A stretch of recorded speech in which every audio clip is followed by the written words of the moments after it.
Hello friends, welcome है आप सभी का आपके अपने यूट्यूब चैनल करियर पथ स्टडी पॉइंट पे। आज हम एसएससी सीजीएल का जो टियर 1 का 9 सितंबर 2024 को सेकंड शिफ्ट में एग्ज़ाम हुआ था, उसके जीके जीएस के सभी 25 क्वेश्चंस को सोल्व करेंगे।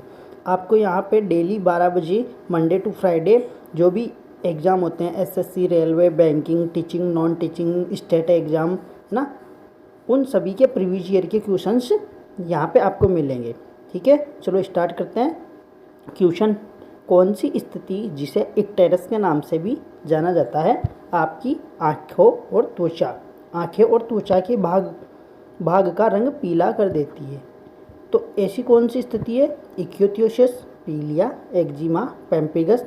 तो देखो, पीलिया, जो पीलिया रोग है ना, उससे हमारे शरीर के आँख, त्वचा, नाखून, मूत्र, इन सभी का रंग पीला हो जाता है। ठीक है, और पीलिया रंग हमारे शरीर के सबसे ज़्यादा किस भाग को प्रभावित करता है? यकृत को, और यकृत को हम हिपेट बोलते हैं साइंस में। तो हिपेट से ही पीलिया, जो कि एक वायरस के जनित रोग है, वायरस के द्वारा होता है, हेपेटाइटिस ए वायरस के कारण होता है। तो हमारा राइट आंसर क्या होगा? पीलिया। Option number B is correct answer. Next question, निम्नलिखित में से किस क्रांतिकारी के नेतृत्व में चटगांव शस्त्रागार छापा मारा गया था? देखो, चटगांव शस्त्रागार वाला छापा किसके नेतृत्व में मारा गया था? रास बिहारी बोस, बादल गुप्ता, हेमो कालानी, सूर्य सेन। तो हमारा राइट आंसर क्या होगा? सूर्य सेन। ठीक है ना, इनके द्वारा चटगांव शस्त्रागार मारा गया था। तो right answer is option number D. Option number D, Surya Sen. Next question, Govind ji Nartanalaya निम्नलिखित में से किस राज्य में स्थित है? मणिपुर, असम, नागालैंड, त्रिपुरा। तो देखो, गोविंद जी नर्तनालय जो कि एक नृत्य की शैली थी, उन्होंने प्रारंभ की थी। तो right answer is a, Manipur. तो करेक्ट आंसर क्या होगा? मणिपुर, है ना। गोविंद जी नर्तनालय मणिपुर में स्थित है, जो अपनी समृद्ध सांस्कृतिक विरासत और मणिपुरी जैसे पारंपरिक नृत्य रूप के लिए जाना जाता है। ठीक है, नेक्स्ट क्वेश्चन, निम्नलिखित में से कौन सा उत्सव सूर्यदेव और उनकी पत्नी उषा को पृथ्वी पर जीवन बनाए रखने और इच्छाएं पूरी करने के लिए धन्यवाद देने के लिए समर्पित है? मदई महोत्सव, छठ पूजा, विश्वकर्मा पूजा, सोरठ पूजा। तो देखो, उत्सव सूर्यदेव और उनकी पत्नी उषा को समर्पित कौन सा है? तो वो है छठ पूजा। कौन सा? छठ पूजा, जो कि छठ पूजा अपने इंडिया में बिहार, झारखंड और कुछ उत्तर प्रदेश के कुछ भागों में भी किया जाता है। मुख्यतः बिहार में किया जाता है, जो सूर्यदेव और उनकी पत्नी उषा को समर्पित है। तो राइट आंसर क्या हो जाए? ऑप्शन नंबर बी, छठ पूजा। ठीक है, नेक्स्ट, रुद्रदामन का निम्नलिखित में से कौन सा शिलालेख शुद्ध संस्कृत में रचित प्रारंभिक भारत का पहला शाही शिलालेख था? रुद्रदामन के द्वारा रचित, है ना। तो प्रयाग, गिरनार, चिरांद और महरौली। तो राइट आंसर होगा गिरनार। गिरनार है वो रुद्रदामन का एक प्रसिद्ध संस्कृत शिलालेख था। तो right answer is option number B. Next, 1307 से 1308 ईस्वी में अलाउद्दीन खिलजी का पहला दक्षिणी अभियान निम्नलिखित में से किस क्षेत्र में हुआ था? देवगिरी, वारंगल, द्वार समुद्रम और मदुरा। तो राइट आंसर होगा देवगिरी में। देवगिरी में अलाउद्दीन खिलजी जो एक के हैं, उसने 1307 से 1308 में उधर अभियान किया था। और मुख्यतः अभियान उसका सेनापति जो मलिक काफूर, जिसको हम हजार दिनारी कहते हैं, उसने इसका नेतृत्व किया था। तो right answer is option number A, Devagiri. Next question, तृतीयक ब्यूटाइल अल्कोहल का IUPAC नेम। देखो, इसके लिए आपको रसायन विज्ञान के अंदर जो कार्बन की संख्या की गिनती होती है वो आनी चाहिए। जैसे आपको meth, eth, prop, but, pent, hex, hept, oct, non, dec, है ना। तो कार्बन की संख्या के आधार पे गिनती आनी चाहिए। तो अभी IUPAC नाम भी निकाल सकते हैं। देखो, ब्यूट का मतलब है कार्बन की संख्या 4 होती है। उसमें कितनी होती है? कार्बन की संख्या 4। जहाँ पे कार्बन की संख्या 4 होती है उसको हम ब्यूट बोलते हैं दोस्तों, ब्यूट बोलते हैं। तो लास्ट में जुड़ा हुआ है एल्कोहल। एल्कोहल का लिए OH आता है। OH का मतलब होता है ओल। OH का मतलब होता है ऑयल। ठीक है ना, ऑयल लिखा हुआ है जो ऑप्शन में, ओल जोड़ते हैं उसका। तो राइट आंसर क्या होगा? 2 methyl propane 2 oil, 1 propyl propane 3 oil, methyl propane 3 oil, 1 ethyl propane 3 oil. ठीक है, तो देखो, इसमें मैथ, एथ और प्रोप, ठीक है, और ब्यूट वाला जो है उसके तो क्रियात्मक समूह जुड़ेगा। तो लास्ट में क्रियात्मक समूह जुड़ेगा तो 2 कार्बन आगे रह जाएंगे, 2 कार्बन पीछे, यानी कि करेक्ट आंसर होगा is option number A, 2 methyl propane और 2 ऑयल। तो राइट आंसर क्या होगा, option number A is correct answer. ठीक है दोस्तों, ऑप्शन नंबर ए। नेक्स्ट क्वेश्चन, ब्याज दर और मुद्रा की मांग के बीच क्या संबंध है। देखो ये तो जनरल क्वेश्चन है, हम अपनी सोच से भी कर सकते हैं। ठीक है, इकोनॉमिक्स का। ब्याज दर, अगर ब्याज दर बढ़ेगी तो क्या लोगों में धन की इच्छा घटेगी या बढ़ेगी, मुद्रा की मांग बढ़ेगी या घटेगी। अगर ब्याज की दर बढ़ रही है तो बेसिक सी बात है कि लोगों को धन की कमी चाहिए, लोग धन की मांग को कम करेंगे। तो राइट आंसर क्या होगा, इसका उल्टा होगा, ये संबंध क्या होगा, उल्टा होगा। ठीक है, तो right answer is option number is B. ठीक है, ऑप्शन नंबर बी। तो क्या होगा, उल्टा होगा इसमें। ठीक है, उल्टा होगा इसमें।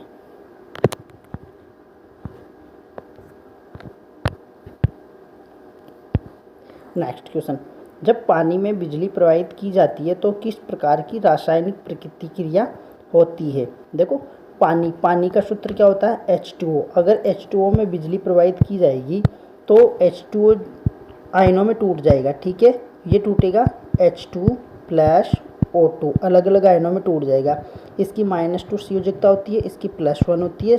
समीकरण को संतुलित करेंगे तो स्टार्टिंग में 2 इधर लगा दो तो उधर 4 हाइड्रोजन हो गए ना, तो इधर भी 2 लगा दो, इधर भी 4 हाइड्रोजन, उधर 2 ऑक्सीजन तो इधर भी 2 ऑक्सीजन अणु। ठीक है, तो अपघटन होगा, क्या होगा, अपघटन। तो राइट आंसर होगा ऑप्शन नंबर ए। जब पानी के अंदर बिजली प्रवाहित की जाएगी तो पानी का जो सूत्र H2O उसमें आयनों का अपघटन हो जाएगा। तो right answer is option number A, अपघटन।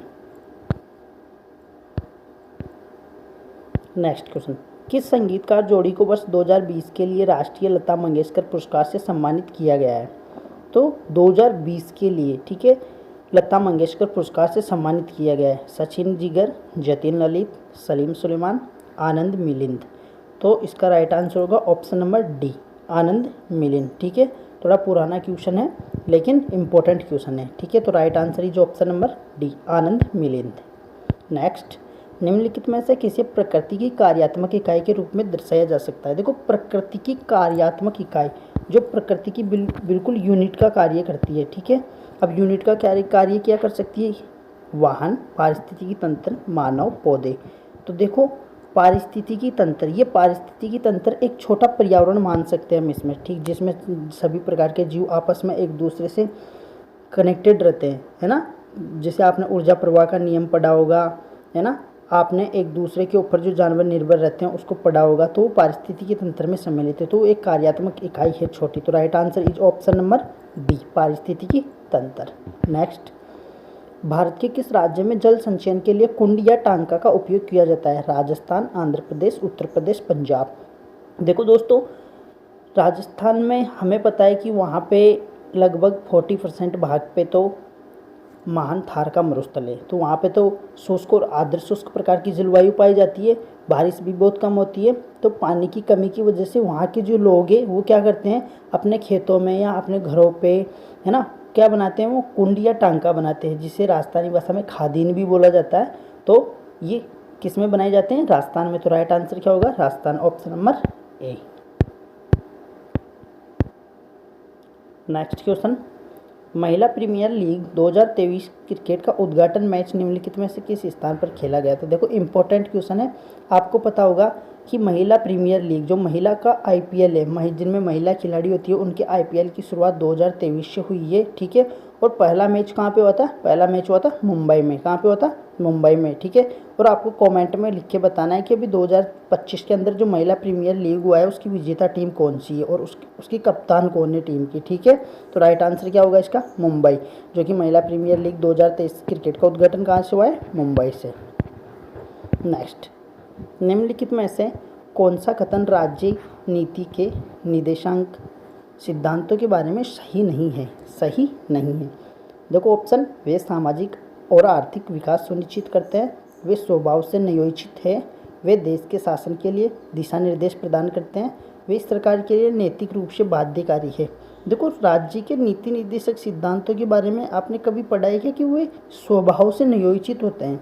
स्वभाव की तो कहीं पे बात ही नहीं की गई है, जबकि सामाजिक और आर्थिक विकास सुनिश्चित करते हैं, बिल्कुल सही बात है। वे देश के शासन के लिए दिशा निर्देश प्रदान करते हैं, बिल्कुल सही बात है। वे सरकार के लिए नैतिक रूप से बाध्यकारी है, ये भी बिल्कुल सही बात है। लेकिन जो ऑप्शन नंबर बी है, वे स्वभाव से नियोजित होते हैं, ठीक है, ये गलत ऑप्शन है दोस्तों। राइट आंसर होगा option number B. Next question, ग्रीष्म ऋतु के दौरान प्रायद्वीपीय भारत पर पूर्वी जेट स्ट्रीम किस अक्षांश पर बहती है? देखो ग्रीष्म ऋतु के दौरान, ठीक है, 24 डिग्री एन का मतलब यहाँ पे नॉर्थ है, मतलब कि उत्तरी ध्रुव, ठीक है, या उत्तरी अक्षांश। तो 24 डिग्री उत्तरी, 30 डिग्री उत्तरी अक्षांश, 14 डिग्री उत्तरी अक्षांश और 28 डिग्री उत्तरी अक्षांश।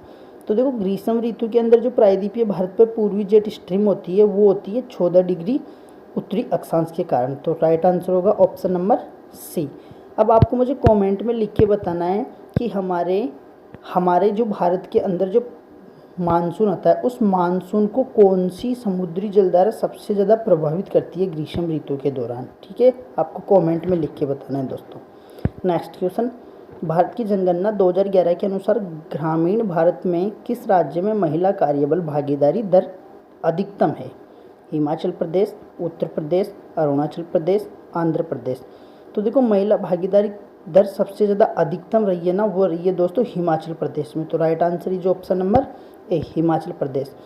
और आपको पता होगा कि 2011 की जनगणना के अनुसार हिमाचल प्रदेश में सबसे ज़्यादा ग्रामीण जनसंख्या पाई गई है। आपसे पूछा जा रहा है कि 2011 की जनगणना के अनुसार किस राज्य में सबसे ज़्यादा ग्रामीण जनसंख्या निवास करती है? तो राइट आंसर क्या होगा उसका भी?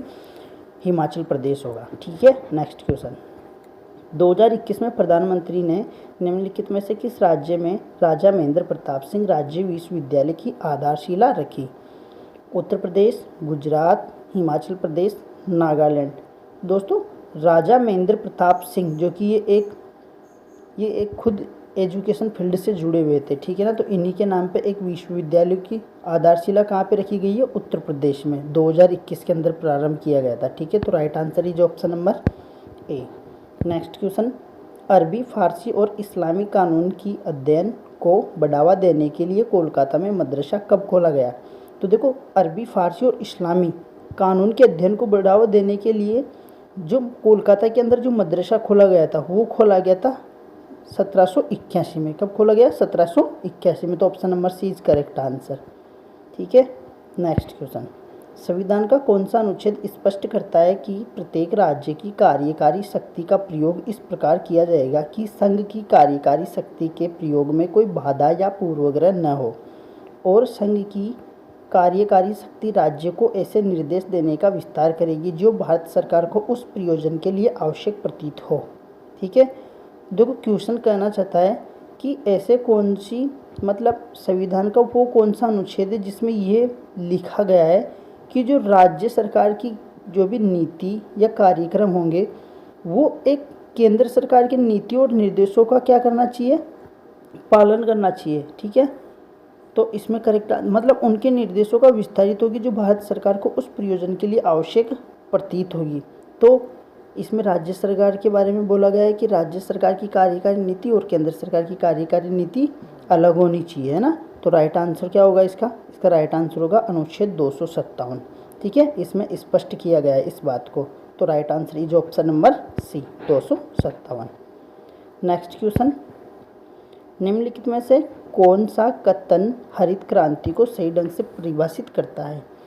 यह खाद्यान्न विशेषकर गेहूं और चावल के उत्पादन के लिए कृषि में एक नई रणनीति है, बिल्कुल सही बात है। यह वन का हिस्सा बढ़ाने के लिए एक नई रणनीति है, बिल्कुल नहीं, वन के बारे में तो इतना जोर दिया ही नहीं इनमें। ऑप्शन नंबर सी, सभी उद्देश्यों के लिए हरे रंग का उपयोग करना एक नई रणनीति है, बिल्कुल नहीं, ये भी कहीं पे लिखा हुआ नहीं है, ये कभी नहीं पढ़ा हमने इसमें। केवल हर्बल उत्पादों का उपयोग करना एक नई नीति है। देखो दोस्तों इसमें दिया गया है केवल, जब भी आपको किसी भी ऑप्शन में केवल दिया गया हो ना तो 90% चांस है कि वो ऑप्शन गलत होगा, ठीक है। तो इसमें राइट आंसर होगा ऑप्शन नंबर ए, यह खाद्यान्न विशेषकर गेहूं और चावल के उत्पादन के लिए कृषि में एक नई रणनीति है, जो कि हमें पता है कि हमें हरित क्रांति को अपनाया गया था, तो विशेषकर गेहूं और चावल की खेती पे इनमें ज़्यादा बल दिया गया था। और आपको पता होना चाहिए कि सबसे ज़्यादा गेहूं और चावल में ही बढ़ोतरी हुई थी। और हरित क्रांति कौन सी पंचवर्षीय योजना में अपनाई गई है? तीसरी पंचवर्षीय योजना में। ये भी आपको याद रखना है, ठीक है। नेक्स्ट क्वेश्चन, वर्ष 1952 में निम्नलिखित में से किसने फिल्म अमर भूपाली के लिए अपनी आवाज़ दी, जो एक साथ 2 भाषाओं में बनाई जा रही थी और उन्होंने बंगाली और मराठी दोनों में गाया था? किशोर कुमार, मन्ना डे, देवदत्त विश्वास और हेमंत मुखर्जी। तो इसका राइट आंसर होगा मन्ना डे। ये जो मन्ना डे है ना, ये अमर भूपाली के लिए अपनी आवाज़ दी थी। मतलब आप देखते होंगे कि जैसे मूवी के अंदर कभी कभी जो करेक्टर है उस करेक्टर की आवाज़ को दूसरे इंसान की आवाज़ से रिप्लेस किया जाता है, ठीक है। हमें लगता तो ऐसा है कि जो हम टीवी में या मूवी में कहीं पे भी देख रहे हैं कि बोल वो इंसान रहा है, लेकिन उसकी आवाज़ है वो दूसरे इंसान की निकल रही है, ठीक है। आवाज़ देने का काम करते हैं ना, तो वो राइट आंसर होगा मन्ना डे, ऑप्शन नंबर बी, ठीक है। नेक्स्ट क्वेश्चन, भारत के किस भाग में गर्म हवा लू चलती है? ये तो आप सभी को पता होगा ना कि जो भी थार का मरुस्थल है उधर गर्मी के दिनों में जो शुष्क हवा चलती है उसको लू बोलते हैं। तो देखो, पश्चिम और दक्षिण पश्चिमी, उत्तर और उत्तर पश्चिमी, पूर्व और पूर्वोत्तर, दक्षिण और दक्षिण पश्चिमी। तो देखो राइट आंसर होगा उत्तर और उत्तर पश्चिमी, इज ऑप्शन नंबर बी। निम्नलिखित में से किस राज्य की सरकार ने अनुच्छेद 41 के आधार पे वरिष्ठ नागरिकों के लिए 2022 में एक मसौदा नीति बनाई, जिसका उद्देश्य वरिष्ठ नागरिकों के कल्याण के लिए एक निदेशालय बनाना है? तो देखो 2022 में अनुच्छेद 41 के तहत है ना, किस राज्य की सरकार ने नागरिकों के लिए एक नई नीति बनाई, मसौदा नीति बनाई, जिसका उद्देश्य वरिष्ठ नागरिकों के कल्याण के लिए निदेशालय बनाना है? तमिलनाडु, तेलंगाना, कर्नाटका, केरल। तो राइट आंसर होगा तमिलनाडु, ठीक है। Tamil Nadu is right answer. आपको कमेंट में लिख के बताना है अभी वर्तमान में तमिलनाडु के सीएम कौन है, ठीक है। तो उनका नाम कमेंट में लिख के बताना है आपको। नेक्स्ट क्वेश्चन, उच्च न्यायालय और सर्वोच्च न्यायालय न्यायाधीश वेतन और सेवा की शर्तें संशोधन विधेयक 2021 लोकसभा में कब पेश की गई? इंपॉर्टेंट क्वेश्चन है दोस्तों ये भी, ठीक है। तो देखो, पहले आपने पढ़ा होगा कि उच्चतम न्यायालय के जो मुख्य न्यायाधीश होते हैं उनकी पहले 6 वर्ष या 65 वर्ष तक की आयु का कार्यकाल था, ठीक है। लेकिन अभी वर्तमान में जो 2021 में बदलाव हुआ है, ठीक है, उस बदलाव के अनुसार उनको 6 वर्ष या 62 वर्ष की आयु तक किया गया है। तो ये संशोधन कब हुआ था? ये संशोधन हुआ था 30 नवंबर 2021 को। तो right answer is option number B. Next question, किस ओलंपिक में गगन नारंग ने कांस्य पदक जीता था? ये भी इम्पोर्टेंट क्वेश्चन है ना, रिपीटेड क्वेश्चन है काफ़ी टाइम। तो गगन नारंग जो कि एक तीरंदाजी एथलेटिक्स है, ठीक है ना, तीरंदाजी का खेल खेलते हैं ये। इन्होंने लंदन के अंदर जो 2012 का ओलंपिक हुआ था उसके अंदर इन्होंने कांस्य पदक जीता था। कब जीता? लंदन के अंदर 2012 में कांस्य पदक जीता था। और ये किससे संबंधित है? ये संबंधित है तीरंदाजी से, ठीक है, तीरंदाजी से संबंधित है ये। तो गगन नारंग किससे संबंधित है? तीरंदाजी से। और इन्होंने लंदन 2012 में जो ओलंपिक हुआ था उसमें भारत का पहला कांस्य पदक जीता था, ठीक है, भारत का पहला कांस्य पदक जीता था इन्होंने। तो right answer is option number कौन सा होगा? Right answer is option number ए, ठीक है। आज हमने 25 क्वेश्चन पूरे जीके जीएस के सॉल्व किए हैं जो कि टीयर 1 की एग्ज़ाम में आए थे 9 सितंबर 2024 को सेकंड शिफ्ट में एसएससी सीजीएल के, ठीक है दोस्तों। इसी प्रकार डेली प्रीवियस ईयर के जीके जीएस क्वेश्चंस को देखने के लिए आप हमारे साथ में जुड़ सकते हो। Okay, thank you.